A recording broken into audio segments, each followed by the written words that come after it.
What's up, everybody? Welcome into the Wednesday Hump Day edition. What's up? What's happening, man? A lot going on, right? A lot going on. And we got a lot of places to go today, but something I just saw on Twitter, I'm going to bring up immediately. A Tibetan Mastiff in China was sold. A dog was sold for over $1 million.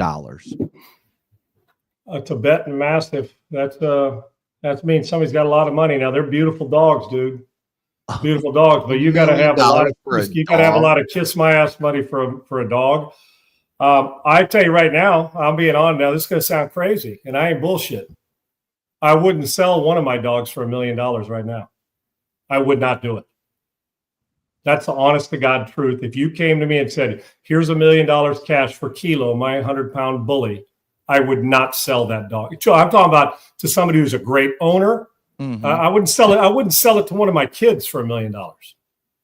Now that dog looks like he belongs on a fun show or in a cartoon. But I'm telling you, I wouldn't sell any of my 3 dogs for $1 million cash if you came to. I know people can say bullshit. I'm telling you, I would not. I absolutely. Now I wouldn't pay $1 million for a dog, Segs. Now that's the difference. I wouldn't get. That's a beautiful dog. If somebody has Mastiff, a hard on for a Mastiff, and it's like taking Cialis. I'm not saying now. Some people are going to say, "Oh, it gets hard because you want the dog." Well, there's some freaky shit going on in this world, but I'm talking about that. If it gets in you're like, I got to have that dog, and I'm willing. It's like a baseball card, right? Segs. Here's $3 million for a Pete Rose baseball card. Okay, I get why you love the dog, and if you got money that you want to make sure that dog's taken care of, and you're a Mastiff fanatic. Spend your money however you. I'd rather have you spend it to save the dog than do something stupid with $1 million to harm some animal or something, right? I'm never paying $1 million for a dog, even if I got $1 billion. Why? Because I can get a dog a lot cheaper that I love that needs love as well. I'll leave the $1 million purchase for somebody else, but I promise you, and I know you think I'm bullshit, I would not. If you came and said, "Here is $1 million cash," and you had it in a James Bond briefcase. I want Kilo. I want one of your dogs. I would not sell my dog for $1 million. I draw. You could buy the house. You can buy whatever the hell you could buy my right nut for $1 million if you want. I got 2 of them, I think. Okay, but you ain't getting my dogs for maybe. So I've been told. All right, here. You want a finger? I can operate with 4. I can still grip a golf club. You could breed your dog and sell the puppies for $1 million each. That sounds like a good deal. Well, and maybe that's their plan. You know what I mean, Segs? I don't know. But I am not selling my dog for $1 million, and I'm sitting here. Test me. If somebody wants to say, "Sean, you're bullshitting," come on, test me.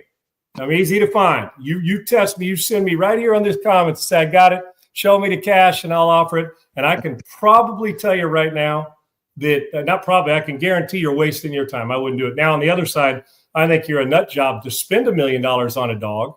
Yeah. But I'm okay with that if you're keeping that dog safe. So I know, Segs, because if you had a puppy for $1 million, you're selling that bastard for $1 million, even though I bet you loved it. See ya. Yeah, and we don't have a dog right now. My wife's allergic. A couple of the kids are allergic to stuff. Eventually, we'll get a dog. But yeah, if someone comes offering me a cool $1 million, tax free, I can't do he's it. out. Look at my USMC EA4 and USMC. My dog wishes I'd sell him. I have a 2 and 5-year-old. I get it because they're probably grabbing him and pulling his ears and the rest of it. So yeah, man, I wouldn't do it, Segs. But that's a beautiful dog. But for $1 million, damn, that's loving a dog right there. So, but I ain't the one. But I ain't selling mine, any of them, for $1 million. We got a lot to talk about. Old man's giving the wife up for $1 million. Hell yeah! See ya. Hopefully, my wife isn't watching. That's tax free too. So you've got $1.04, right? $1.03. Tax free. Yeah, there you go. There you go. Yeah, wifey can go. All right, we got a ton to talk about today. We're going to talk World Series Game 4 last night. We're going to talk. I saw an NIL, or not NIL. I just read NIL, a coach's hot seat kind of ranking of who's the hottest. I think we can talk about that today or tomorrow. But I want to start in the NFL, Sean. We've been kind of teasing this the last couple days. And I said this past week, from Thursday to Monday, we only had one game decided by single digit points. And that was that Jets game where they came back from down double digits to beat the Cincinnati Bengals 39-38 in a crazy game that probably a lot of people didn't watch because it's two bad teams. All the rest of the games, mostly 2 touchdown wins, and 12 of the 13 games were double-digit wins. Do you feel like this is kind of the NFL being top-heavy? Do you feel like it's just kind of product of the NFL right now? What do you take with that, with the way this past weekend went in the NFL? I think the haves are pretty damn good at the top, but I think there's more have-nots that either don't know how to scout and evaluate talent, even though they think they do. General managers get more. General managers and athletic directors are the greatest hall pass job in the world. The guys you hired can be shitty and you still keep your job. How Andrew Berry still has a job in Cleveland is beyond me. How these athletic directors that spend $100 million on these coaches and then the coach sucks and they run him out. You're costing the university $50, $60, $70, $80 million. You hired him. You're attached at the hip. You're going to take all the credit when those some bitches win a national championship, though. You'll be up there holding that trophy, in whether it's college or a Super Bowl trophy, if you can. But the deal is they ain't going to hold one because the general managers around this league at times are not the experts you think they are. They just got hired to assume they're an expert. So I can tell you this. I think that I'm going to say it plain and simple. With all the shortened training camp, rules in the league, lack of commitment and buy-in to certain coaches to players, overabundance of money, of guaranteed contracts that make you say, I got mine. Coaches hiring buddies. Segs, it's take the pie, cut it into 8 pieces all you want, or 12 if you got the extra large pizza. If that's what it is. But I think the shittier is far worse than the good is good in this league. That's why you see those scores and you see them on a regular basis. And quite frankly, some of them just aren't competitive. You're watching it's like a batter swinging at a pitch. Did you see like his second strike last night in one of his at-bats, Segs? I'm going back when Bichette was at the plate and Ohtani threw him about a 4-foot hook and it landed a yard outside the strike zone and he waved at it. It was so and Bichette's a damn good hitter. Yeah. Waved at it. That's the NFL every week, some way, shape, or form. It's rare that when a good team plays a bad team, the bad team either pulls off some upset that we can't believe, Atlanta beating whoever the Buffalo that they smoked. Yes. Right. Or you get the good team usually hammering the bad team, but it's not the close one. Usually the bad team. So how did that happen? We're shocked, right? How does Cleveland, when Flacco's there, beat Green Bay 13-10, right?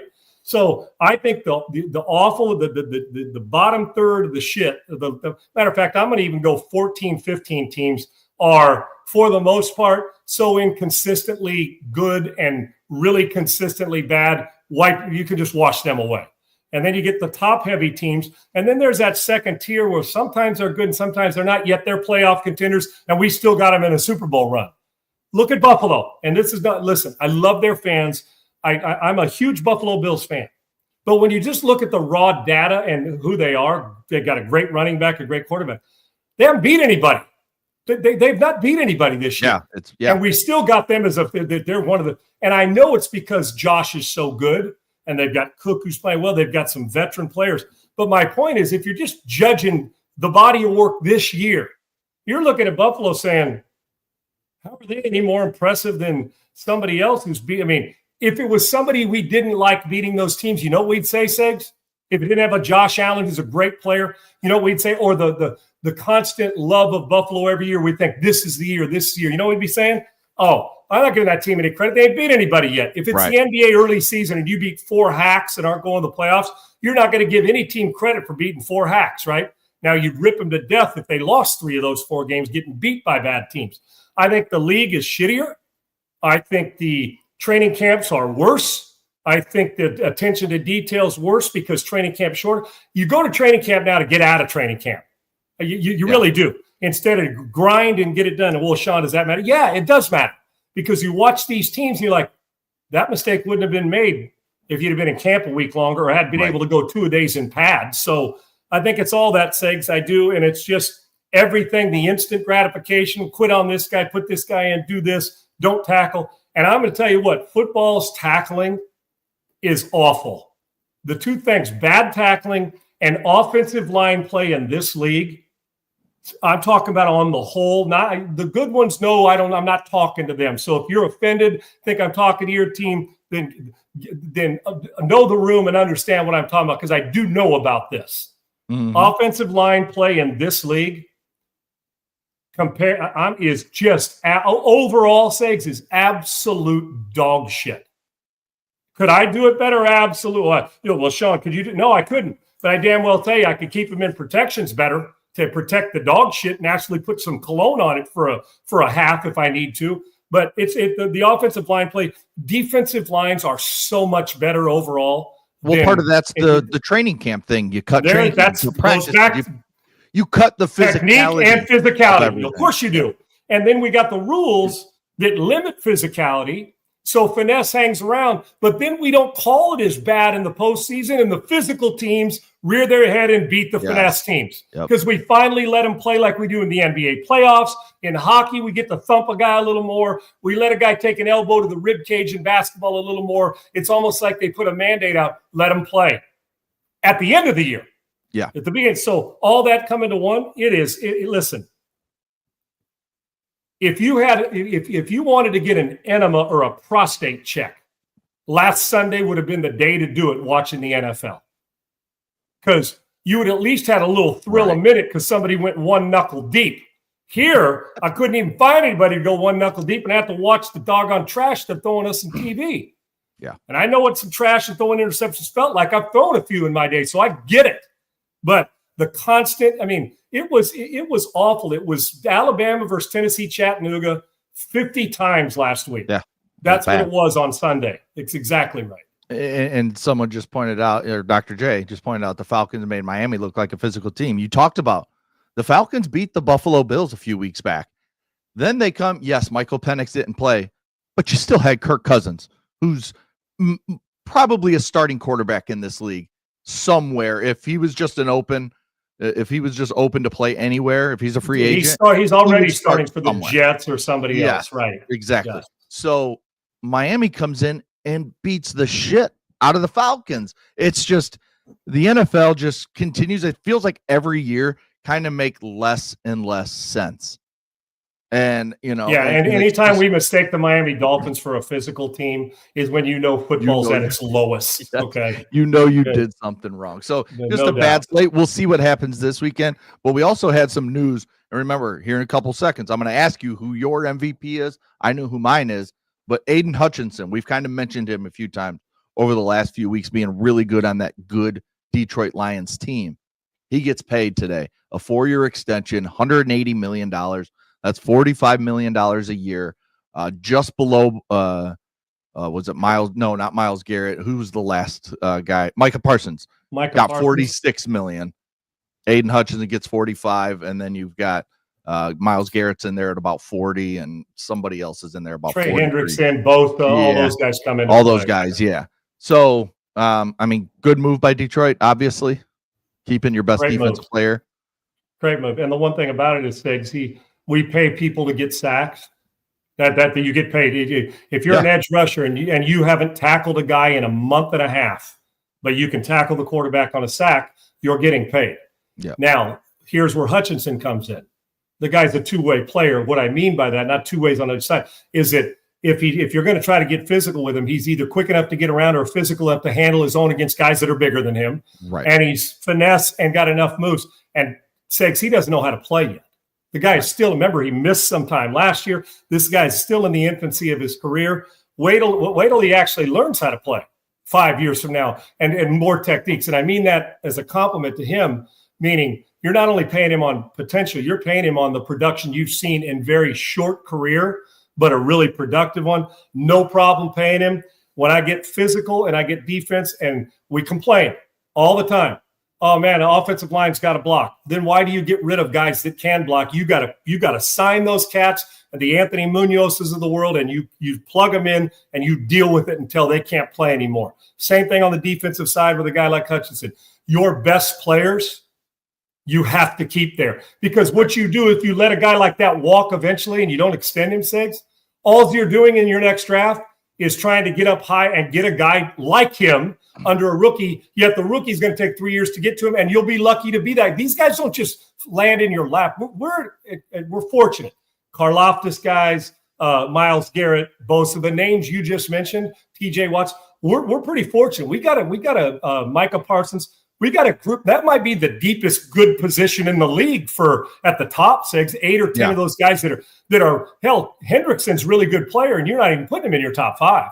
And we're leaving out Max Crosby. Shit, you're talking that's a great group. So when you get guys like that, that's why I'm sure the Raiders have been tempted to trade him, but not tempted enough to get rid of a guy who is a fixture, because you're just going to have to find somebody to replace his ass, and you don't want to do that. So I think this is not only a good get, it's a great get that tells me Detroit's organization's committed for the long haul, and that they know that all the finesse stuff we talk about on offense and the ability to run it, because their offensive line is really good. So they've got both finesse and physical. Now they're adding that to their defense, saying we're not just going to score 38 and give up 34. We're going to score 38 and give up 18 and still kick your ass with our defense. I think it's a great commitment, sends a loud message to your players, and also tells the organization we're not just this isn't Detroit just a fly-by-night type operation. We are committed to long-term success. I love it. I love it. Yes, and Parsons, Mike, I didn't mean to interrupt. Mike Parsons does struggle against the run, and that's the one name. We mentioned TJ Watt as well. I did. We put him on the list, but he's a guy who the contract, will he get it? The injuries and the Red Pittsburgh's defense right now, and TJ's been great, but Pittsburgh's defense is awful. One guy's not making enough difference for them, and it's a problem. So, like, back to it, say that's a position you have to solidify, because if you're not physical in this league, you don't play in February, especially with your front 7. And that's why you go back to this offseason. You go back to when Micah Parsons was traded from Dallas to Green Bay. And then all of a sudden, we got the trade deadline coming up next Tuesday. What's some of the rumors we hear? Dallas is out there talking to Cincinnati and Vegas about Trey Hendrickson and Max Crosby. And yes, those guys, we saw that graphic that Triple E put up of the salaries of these guys. And you saw Max Crosby on there at about $40 million, I think it was. Micah Parsons making 46. I'm sorry. Yes, Micah Parsons, when he's at his best, is $6 million better than Max Crosby. And you're going to pay a huge premium to go get Max Crosby. So I'm just telling you right now that, okay, so it is $10 million. That's a little different. I could see that, but you're still going to pay the 2 first for Max Crosby. Yes. C-Segs, here's the part I don't get. It doesn't make sense. You had your guy. You win it, right. You had Parsons. He's not great in the run game. He can be moved around, but we don't pay those guys for the run game. If you get both, it's a bonus. Right. It just is, to be able to defend the run and go get the quarterback. Like a lot of those guys that do it are the interior guys, but this guy can play. And when you can move him around, it's a great thing. But the Max Crosby's, Micah Parsons. But here's the deal. Think about this logic with Jerry. You trade Parsons. I think part of it becomes a personality thing, Segs. I think that there comes a part where they got into a pissing match and Jerry was going to prove that he was going to win. So you trade him and you get some assets for him, right? Now you're going to go back in. If you do trade for Max Crosby, let's say it is Max, and you bring him to Dallas, you're going to turn right around and give up assets to save $10 million. That's what we're doing here. So that's what you're doing here. And the very thing, we get assets for him. What a gig down the road. This is a big win for Dallas. Well, it's not going to be a big win because you're going to get a guy who, if I'm not mistaken, a tad older than Parsons, Segs on the 2 thing. years. Hasn't he been in the league a couple years? Okay, there you go. And 26. So you're going to go, right. You're going to go get a guy 2 years older who's a great player. I love Max Crosby, and I hate that my Raiders would lose him. And you're going to get rid of Parsons. Max probably a little bit better in the run game. Not probably, he is. I'm being a bit facetious. Yet, but Parsons is about as good a pure pass rusher as we have in the league. He's just built for it, right? So you're going to save the money, get rid of some assets you got, and have to add an asset and go give up a couple number 1 to get Max Crosby. So you're right back where you started. You're right back where you started. Yeah. Oh, but I saved $10 million. Would you stop? Would these people stop saving $10 million? I can move the money around any damn way I want when it comes to salary cap after I get the guy into the deal. So it just sometimes the logic, which goes back to our first conversation on this show today. Why are teams so bad? Yeah. Why, you watch the Cowboys defense play every week? There you go. It hurts your eyes to watch them play defense. Who's your NFL MVP right now? Well, I know it's going to end up being a quarterback when the season's over. I'm just telling you it is. Yeah, and you and I both know that it's going to. Matter of fact, you'd probably right now go 5 quarterbacks, and the one guy who right today is the MVP in my mind is Jonathan Taylor. He just is. I think offensively. Now it changes week to week. 2 weeks ago was Baker Mayfield for me. He is, but I'm going to tell you who right now, as we go down the stretch, who's been part of the moving, had a moving day like at Augusta on Saturday, is Mahomes has thrust himself right into this mix. He has thrust himself right in this mix. I want to throw Daniel Jones in there and say he's been fantastic. Without him, and if it was Richardson, Jonathan Taylor's not having the same year he's having. Because why? Because you would just stack the line and say Richardson, and 48% completion guys don't beat anybody. The opposite is true. Ask Elway and John, who was so good. You get Terrell Davis, things change a little bit, because now how do you defend the Colts? And their perimeter people are underrated, Segs. They're damn good. Pittman, they're good. Yeah. They know how to get it done. So I'm going to, Darnold's in it, Mayfield's in it, Daniel Jones in it, Josh Allen in it, Mahomes is in it. To me, every single Drake May, let's not leave him out. I think Drake May is going to be fantastic, and I still think that the New England Patriots can win the division. I think they've been more impressive because they've had to beat different teams than Buffalo has, not to say it. Now, I know when it all gets down to it, I like Josh Allen with the ball in his hand.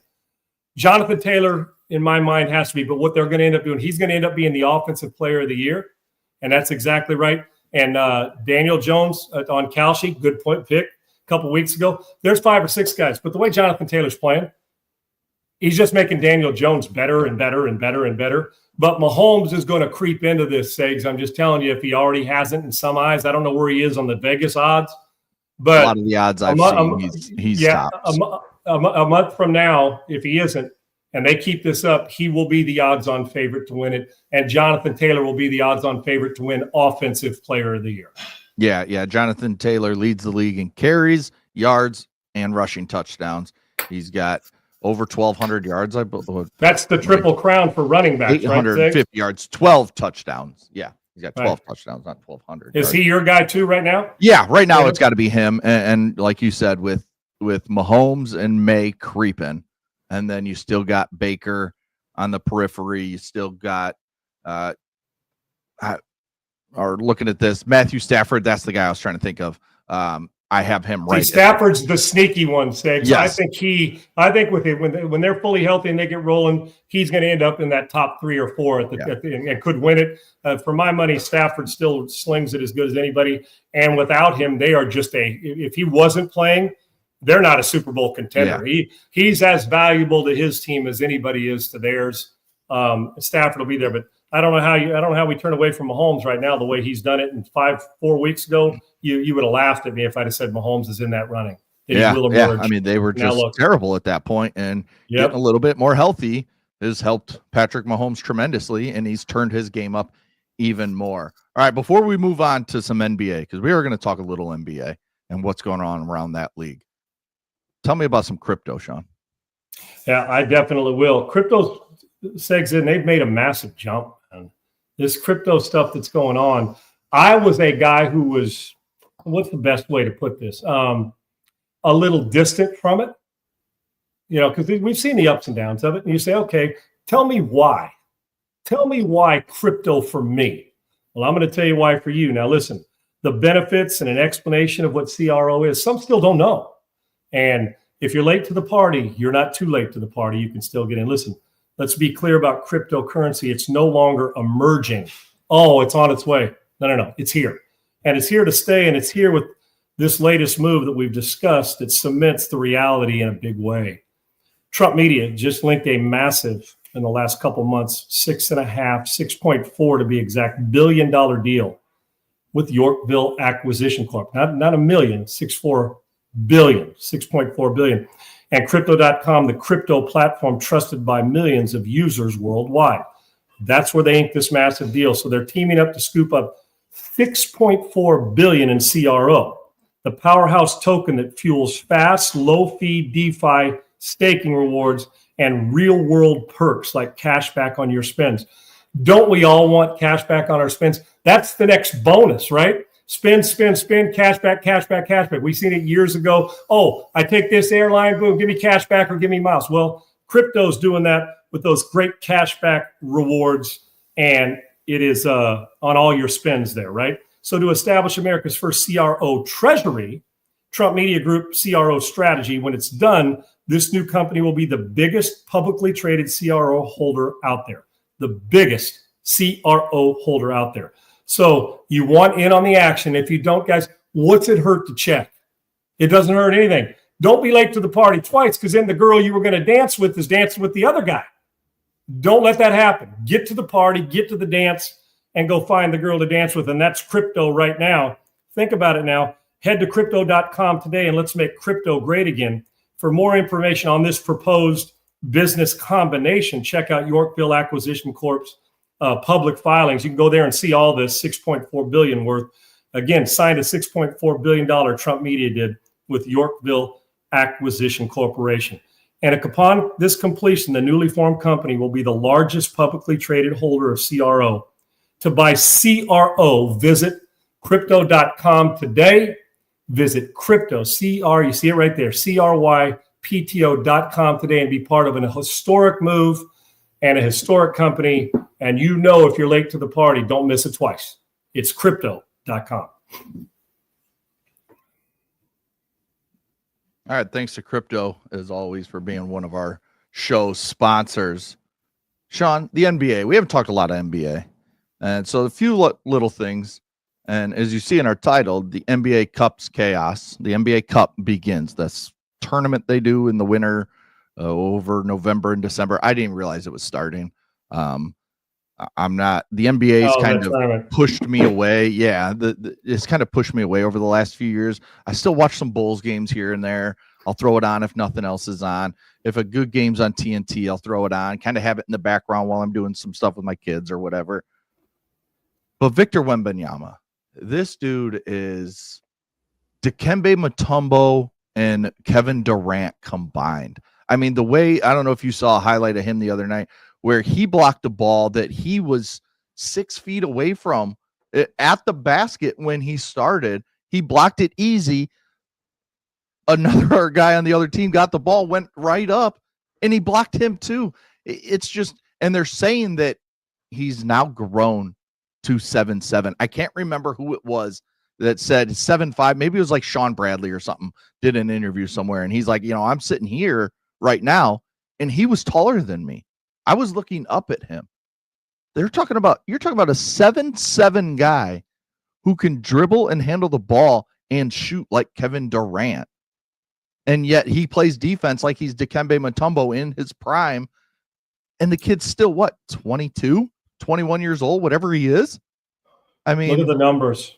It's crazy, Segs. He's 21. Remember when he was, what he got, was it sick or hurt last year, Segs? Did he get sick or was it 2 years ago? The first thing we always wonder is, like with the Chet Holmgrens, with these guys, lower leg injuries or stuff that slows them down. We've seen it with Embiid. We've seen it with a lot of dominant big men. We just have, and for obvious reasons. It's a lot of body to hang around the court and pound on the hardwood on a regular basis. Well, this kid's different. And you saw him when he came in, he was different. And then you see him the next year and he's different. This year, he's taken it to a whole new level. He has expanded his game. He can knock him down, take you to the rim. The only thing left for him to do is even get a little more physical, right, Segs, when he continues to add weight. Yet, if you can't cover him and you can't get in front of him, you can get to the rim or do whatever you want. You can't stop him. You can't get physical with him if you can't get near him. The guy, and my favorite thing is the commitment on the defensive end to be a guy who's not just scoring on the other end and it's 4-on-5 on this end, which to me is a true superstar. That's the guy I'm looking for, the commitment on both ends. He's a fantastic player, seems to be a great kid. He's elevated. He's must watch. And I'm with you, Segs. Listen, I growing up until I was 50, 45, I'm still growing up, I guess. To me, the NBA, I couldn't miss it. Now, there's so much I didn't want to miss it. Every day I had to watch. And then all of a sudden, with the damn mask shit and all that, it crept in, and then all the race bait, both sides, the constant nonsense, and all the stuff crept in, telling you what you had to do, and creating divisiveness. I hated it. And I got to the point where it's like, I love the talent, but the gimmicks with these in-season tournaments, what happened to playing 82 games and the best get in, the others go home? Why? And goes back to load management. We want to prevent teams from load management. Well, we did that by gambling away this load. That's what we've done. Mm-hmm. Just now that we're gambling away and the mafia is involved, can we get rid of this stuff? And if this play-in at the end where you're giving another team a chance, screw you. If you haven't done it in 82 games, you don't get a chance to do it. Right. And I'm playing. And who in the world's hanging a banner for this tournament? It doesn't even give. It's not like you're okay. You want to really go gimmick? Then the winner of this crazy ass. It's like a college basketball preseason tournament. That we go in Hawaii. Guys are wearing lays and Hawaiian shirts as broadcasters. We're doing it. Then let the winner be an automatic. They get an automatic 5 seed or whatever, or 3 seed in the playoffs. If we're going to go gimmick, go all in. Yeah, I can't tell you how this tournament works still to this day. And we talk sports. Oh, I have no clue. I didn't even know who won it. Triple E put that graphic up. And they're hanging banners. Shame on you guys for hanging banners with this horse shit. Are you kidding me? And then I watched. We'll get to it. Giannis take 19 steps, and we call this good basketball. This is not to take away from great athletes. The rules and all the stuff are actually unfair to the athletes, because they get away with it. And so we all assume they couldn't play back when Bird played. I hate that conversation, because guess what? Wembanyama could have played then. Okay. Yeah. Just like Steph Curry could have, just like Larry Bird would be kicking your ass today with these rules. Matter of fact, he'd probably average 40. Okay. Yeah. And laugh at you while he's doing it. So the crossover were old versus young, with stodgy old guys who say that guy couldn't play. Of course he could. Some couldn't. Some couldn't handle 82 games. When Jordan's playing 80-plus games 10 or 13 years, and then in his last year playing 82, fuck load management, pardon my French, but I'm tired of it. And then we get the mafia end of load management, you owe debts and the rest of it. It's nuts. Now we got these gimmicky, what happened to – so what's next in the NFL? Are we going to copy them? That you didn't make the playoffs, but we're going to give you a chance in a round-robin tournament, 2 extra games for 2 more teams to be added. Are we serious? We already added a team to the playoffs for the NFL. Thank you. Oh, thanks. Yeah. Don't count it now. The more the merrier, right? Let's just keep adding money and adding games. The NBA, this tournament, I don't understand it. I don't care about it. You shouldn't have to tease me with a tournament to get a guy to play harder. And here's the catch. Isn't there $1 million pot per player to win this thing? It's something like that. I think it's $1 million per player. If that's the case, if I'm not wrong, I don't want to misspeak. So we've asked these guys who are we're trying to prevent load management because they don't want to play in certain times, or we're trying to guard against tank for Wembanyama type stuff, right? So they don't want to play, so you can't tank them. So we're going to give them $1 million at the beginning of the season to the player, but we're going to still charge the same for the ticket. Once again, the fans don't get a seat at the table. The gimmick, the refereeing, the gambling, the load management, the bullshit, the player empowerment, that everybody, that they run the organization, that the organization actually doesn't. And you're talking from a guy growing up. I didn't play high school. I took football until I got to high school. So football, I loved it and I watched it, but it was basketball and baseball for me. And it was all the way through. Even when I was playing football, I wanted to watch basketball and baseball more than I did football. All the way through my NFL career. And here we are now. At times, I can't even stomach it. And I don't do morning drive here anymore, but I'll tell you one thing. You watch basketball every day because you can cover the team. Now I'm watching basketball on my terms. Yeah. On the teams, like I want to watch Wembanyama, I want to watch a Laker game, I want to watch Shai Gilgeous-Alexander. I can do it. I don't have to watch, and I do want to watch the Rockets this year because even though they started off slow, I want to see KD's impact. But now it's watch when I want to, not because I have to cover a team can you imagine having to cover a team that's not going to show up and play? Can you imagine having to talk about that every day? So to me, the NBA is a mere shell of its former self when it comes to rules, gimmicks. And we want to reward everybody, but it is society. You finished 15th. We're going to give you a chance to get in the playoffs with this tournament at the end of the year, and then, or how it turns out with seeding. You do this, and then you all of a sudden jump up to a higher seed if you were the 10th or 20th. It's nuts. It's absolutely ridiculous. So And this tournament here, I didn't even know it started. And I don't watch it because it's a tournament. I don't care who wins it. It's just another NBA game. And if I want to watch the players, then I'll watch it. Rules and gimmicks and all this horse crap are ruining certain sports. And the NBA, sadly enough, the athletes are watchable because they're so good. The overall product to me is unwatchable because of the load management and the money they're charging fans, and you don't know who's showing up, who's not. Now add gambling problems to it. Good gambling's great. Illegal gambling's you're an idiot. So to me, it is the worst of times when it comes to the NBA with some of the best players you'll ever see in your life.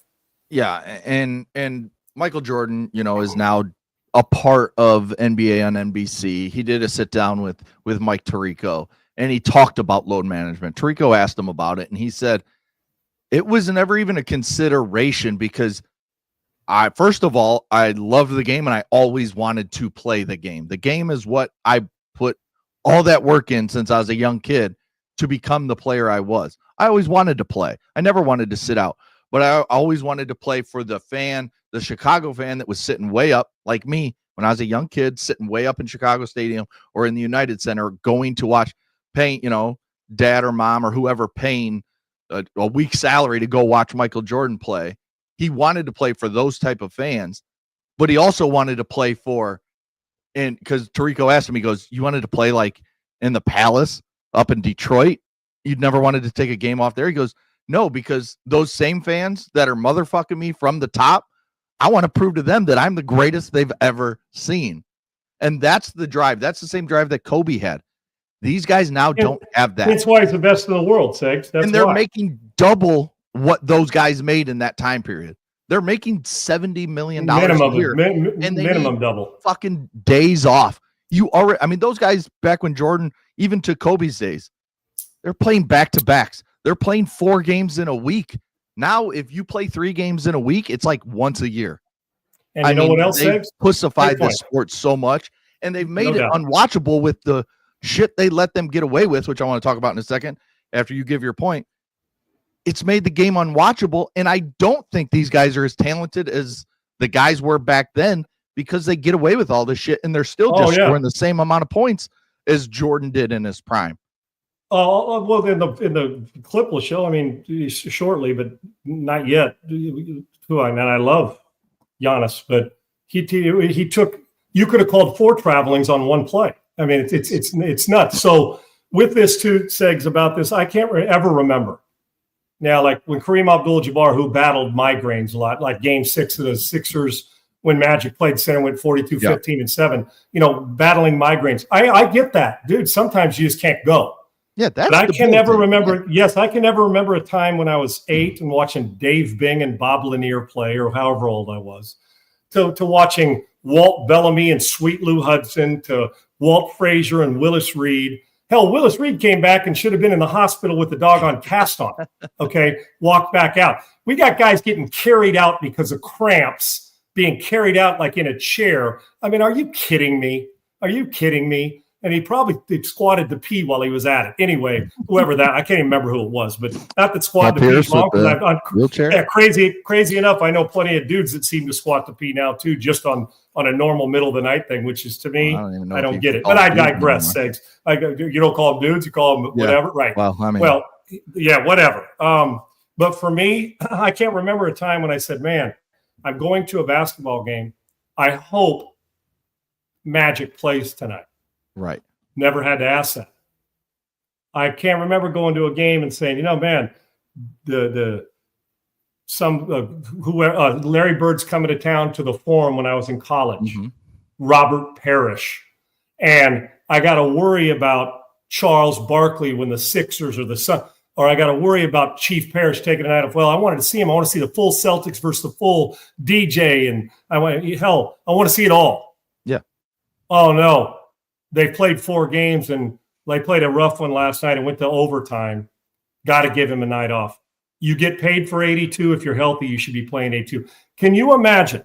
And I don't want to hear one son of a bitch say, well, they only play 17. They don't play 82. Yeah, well, guess what? Those 17, one of those games is equivalent to about 15 to 20 NBA games. So save it. Okay. And I have nothing but respect for the Barkleys and Karl Malones, the guys who beating and pounding on each other and doing. I love them. Shaq, I get it. But those guys hate it too because Charles wasn't taking time off, and neither was Shaq unless they were hurt. It just drives me nuts because you didn't have to worry about those guys. Get paid for 82. Can you imagine if we get to the point? We're seeing a little bit of it in baseball, which bugs me. Can you imagine Josh Allen? Okay, think about the year Aikman took 11 sacks from Philly and got hit about 30 more times. Right. Not hurt, but beat up, coming back the next week and saying, Jimmy, I need to take this week off, man. I need it off. Well, what's wrong, Troy? I'm tired, and I still got a little scar under my chin from that ass whooping I took by Seth Joyner and Reggie White and Pitts and Jerome Brown.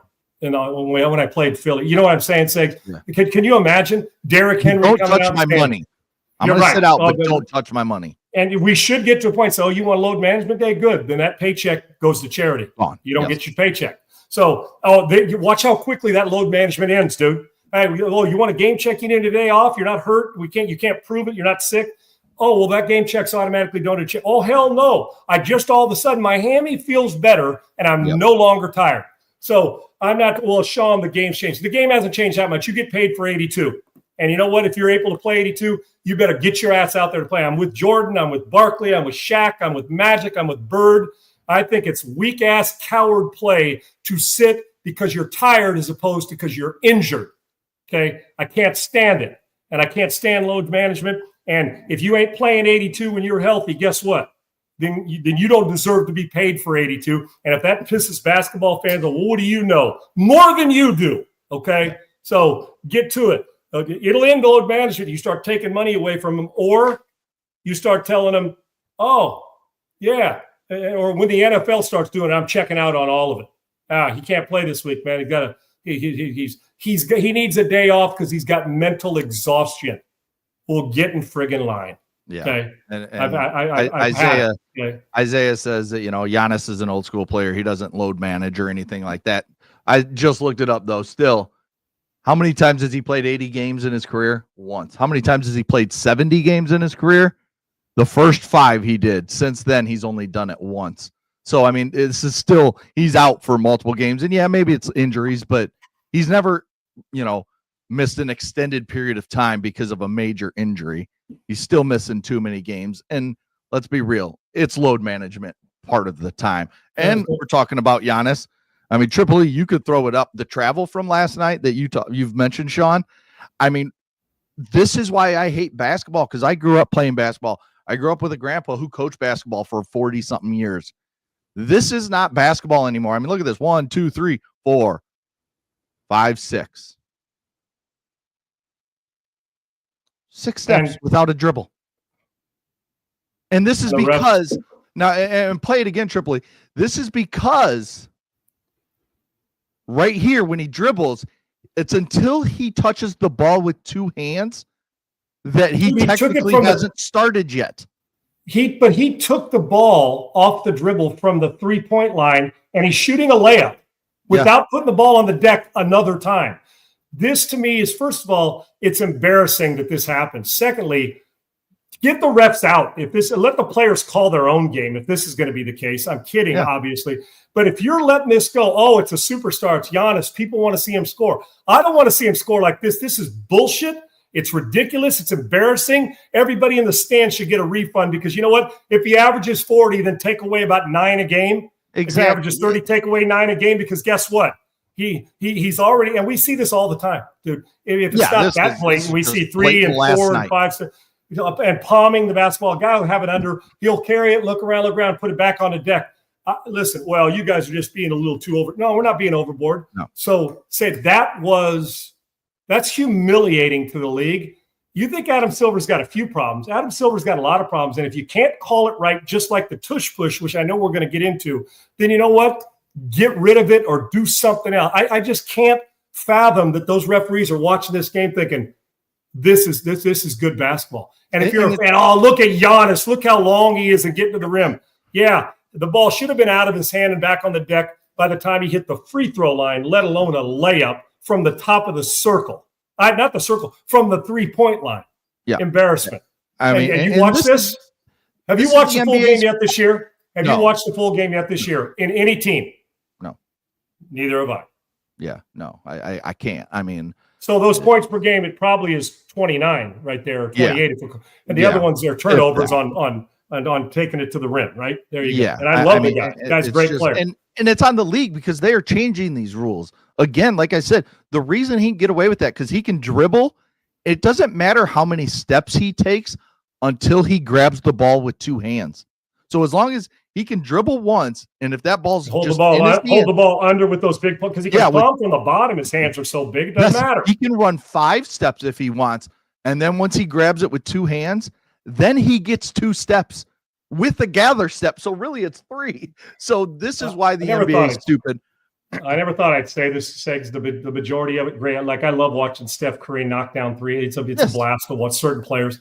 I can tell you this right now. Yes, James Harden got away with same thing. James Harden got away with 2,000 points in his career doing stuff like this. I will tell you this. The NBA at times will make you throw up in your mouth. It's no longer appointment viewing for me. It's just you want to talk about why guys need load management because of the physicality. I need load management from this shit. That's what I need. I need load management. Play this SGA clip. Shai Gilgeous-Alexander, reigning MVP, one of the best players in the league. We're talking about James Harden. This is the kind of shit that we watch. And now every single one of these, Sean, are except this one, are foul calls. Look at he just falls down, foul. He's not getting touched. Oh, fall down, foul. I thought we were done with flop.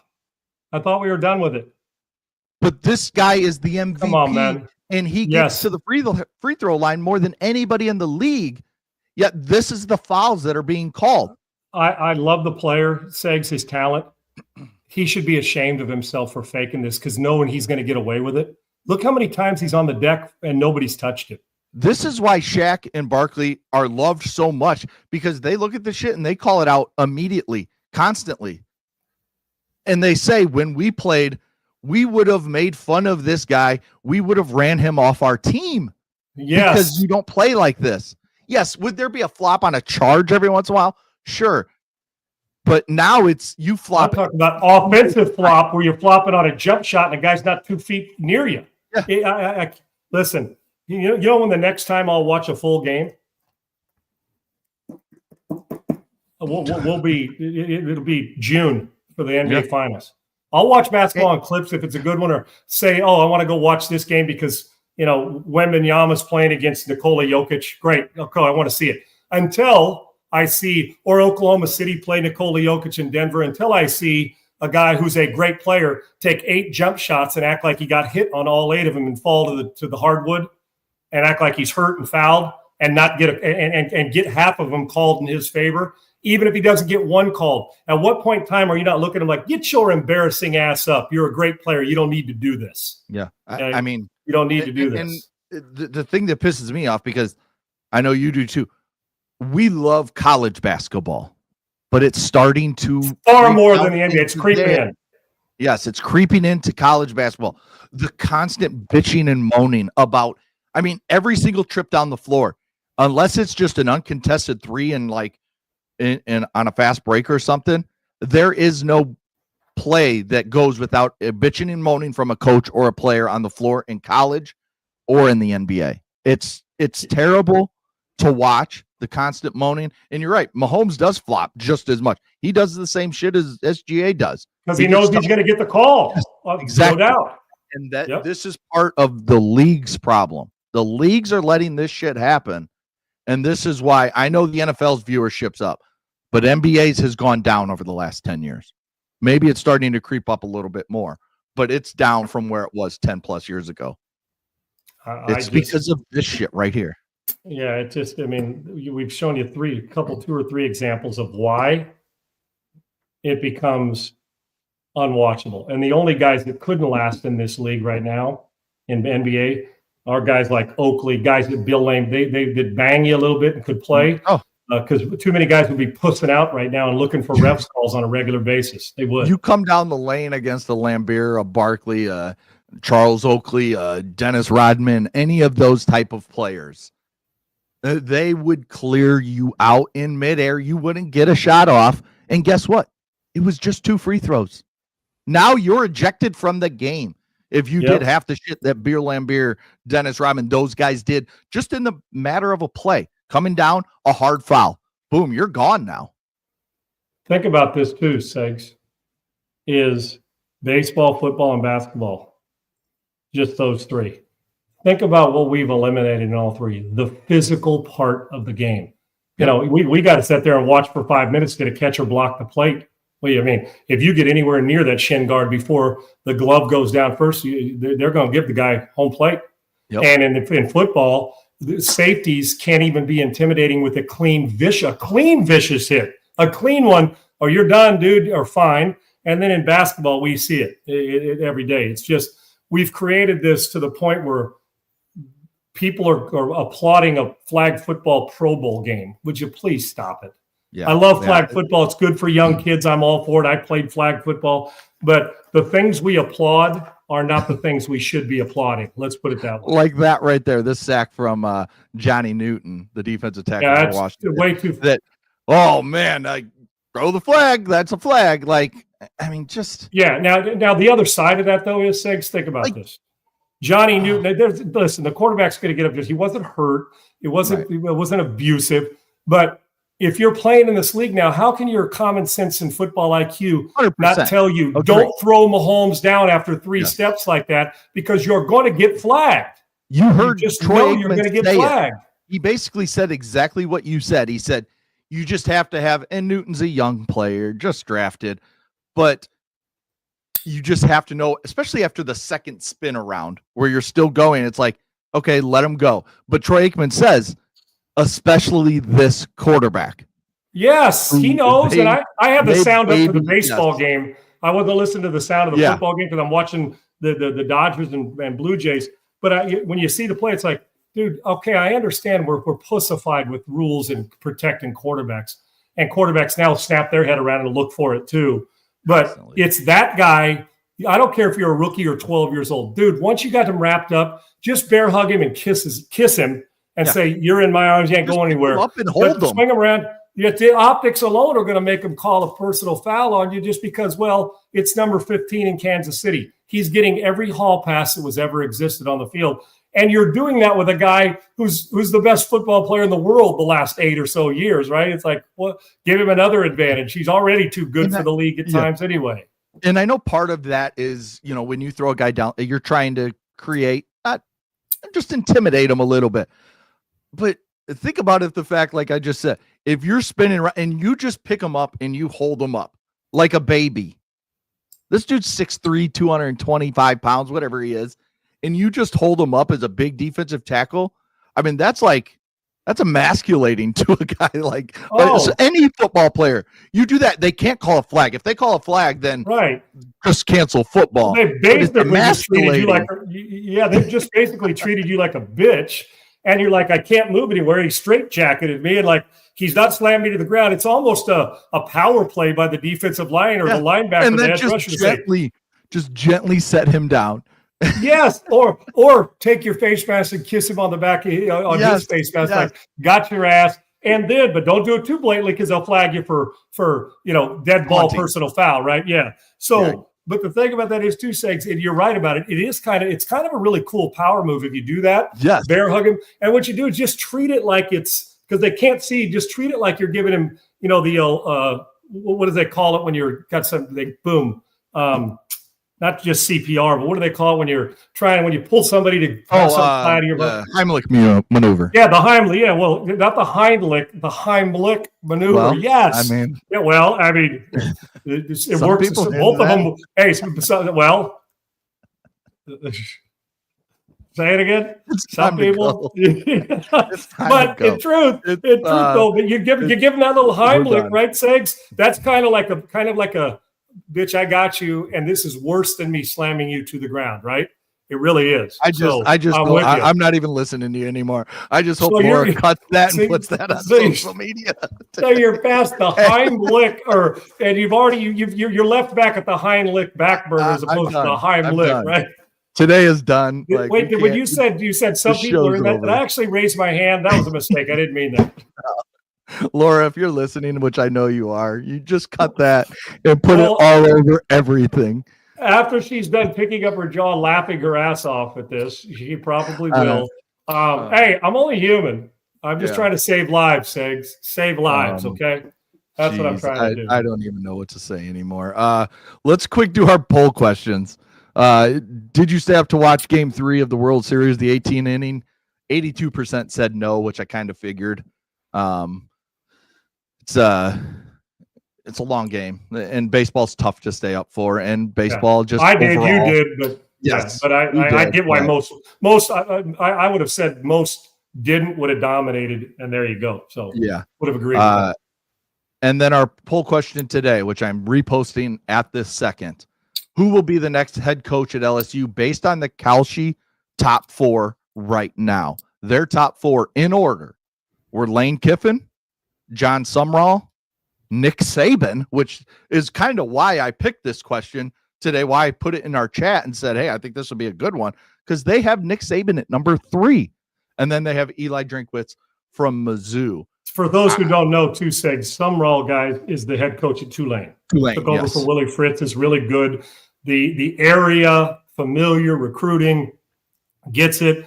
He comes in high regard. But those 4 guys being mentioned, and remember, Kalshi also is a futures prediction place. Right. So it's a great place, Kalshi, who we love, and it's legal in 50 states, guys. You can jump all over this, everywhere. Yes. You go on, you're getting the same love, and they're also going to track it, unlike you got to go look up on. They're tracking it, but it feels like by the second, Segs, of it's 84%, it's 81%, it's 92% of this guy. So it kind of gives you a good look at it, and on the run, you can change your, move your pick around while it's in real time, Seg. So the Kalshi has been a godsend for people like you and me that love it, they want to see it, and that just make it so simple to use, and you can pop on there and get it. I've started, Segs, am I crazy to think that Lane Kiffin might be deep in this mix for this, just because it's great football and a great fertile recruiting ground? He definitely could. The more I think about it, is he crazy to stay? And I love Ole Miss. Is he crazy to stay if it's offered? Is it a foregone conclusion that he's done? I think so. Yeah. And I would say that for LSU or Florida. If they're offering money that he is saying like, okay, that's enough for me to go, I think he has to go. And he can choose whichever one, because I think each one has its winning points that you can go there and win a national title. I still don't know that he can at Ole Miss. Okay, and I will say this, and maybe it's for a poll tomorrow or the next day, Segs. We got to, we get out in front of this for Kalshi. If he goes to Florida or LSU, I'm speaking, if Nick Saban goes to LSU, they are winning a national championship. Make no mistake about it, at some point, sooner than later. If Lane Kiffin, the choice between, let's say it comes down to Lane Kiffin, where will he win a national championship faster? Or will he? That's something you got to mull over, Segs. You think about that. I am too. Yeah. Which place can he win it faster? We talk about LSU, great players in that area, in Texas, obviously. Florida's got tremendously fertile playground to go in. Mm-hmm. Or will he come up short regardless of where he's the coach? And will he get lumped into that category? I think Lane Kiffin's a hell of a football coach. And he's matured since his days as a Trojans and the rest of it. He's really good. I'm curious to see how people would feel. Do you feel, Segs? Don't answer this now.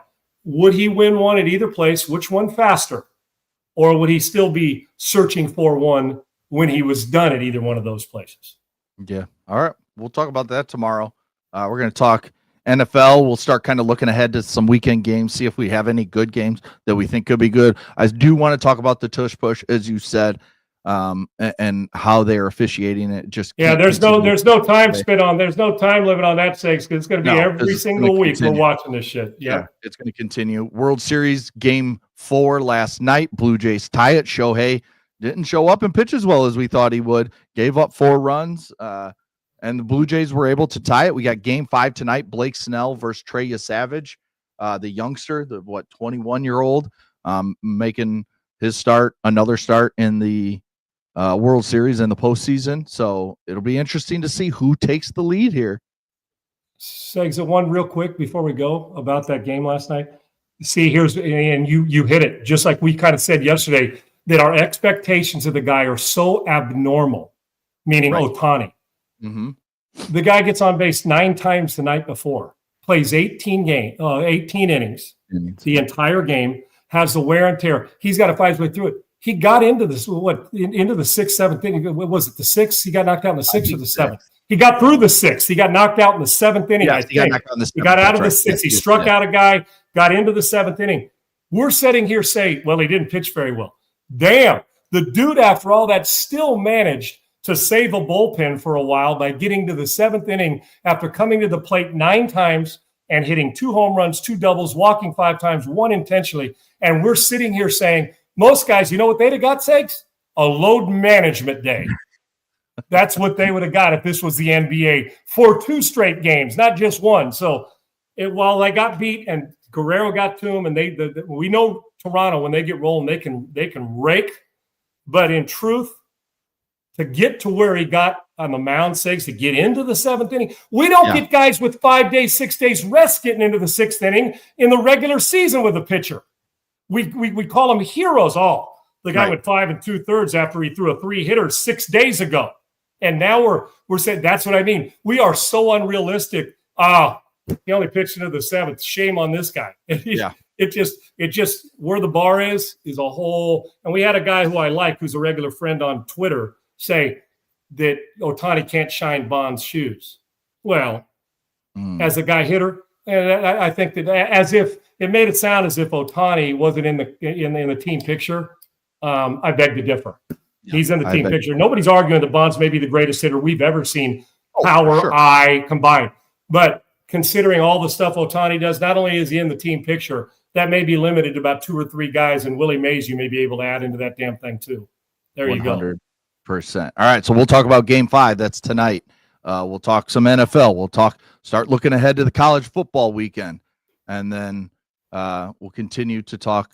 Maybe find some. And does anybody want the Heisman, Segs? Does anybody want the Heisman Trophy? I don't think so. Not this year. It doesn't seem like it. Nobody wants to run away and hide like we've seen in years past. So maybe we can look into those odds from Kalshi and see who, is there somebody maybe further down the list that you think, okay, here's some good odds. Here's some good future odds. Let's go grab him at $10. Good prediction to jump on. There you go. Yes. We'll talk about that tomorrow as well. Thanks to Tell Laura. your friends to subscribe too. Get subscribe and share with your friends. You're going to get it authentic. And then we love you guys on here. So we'd love you to share it because we intend to make this the best place for you to get residency for anywhere to go for your podcast as we continue to roll forward. So we're here every day at 1 Eastern, noon Central. We will be here. So check us out. Tell your friends. Tell your family. Tell people you don't like. I don't care. Just tell people. We take them too. We take them all. Yeah. We have an open border for this show. Yeah. Okay. Yeah. It's open. It's open. Now don't get carried away. Or DT may come in and run you out. Okay. So open border on this show. Sean is the Joe Biden of this show. He's opened the borders. Ass. See that hat up there? It says MAGA. And see that one says 45 and 47. I don't see one Biden thing in here. I don't have a zombie walking across my doggone my floor right now. Say. So we're gonna end the show that Sean is the Joe Biden and he likes to Heimlich. Well, but I'm not kissing kids on the forehead that are 4 and smelling their hair. So get me off this show. Now that you mentioned a guy that I wouldn't have voted for if I was dead, okay? Well, I guess I couldn't vote if I was dead. I meant I wouldn't have voted for if he was dead, but then again, you thought, well, we waltzed around like there was 4 years of nothing happening. So here we go. All right, we'll be back tomorrow, 1 Eastern, noon Central. We'll talk to you guys later. Peace.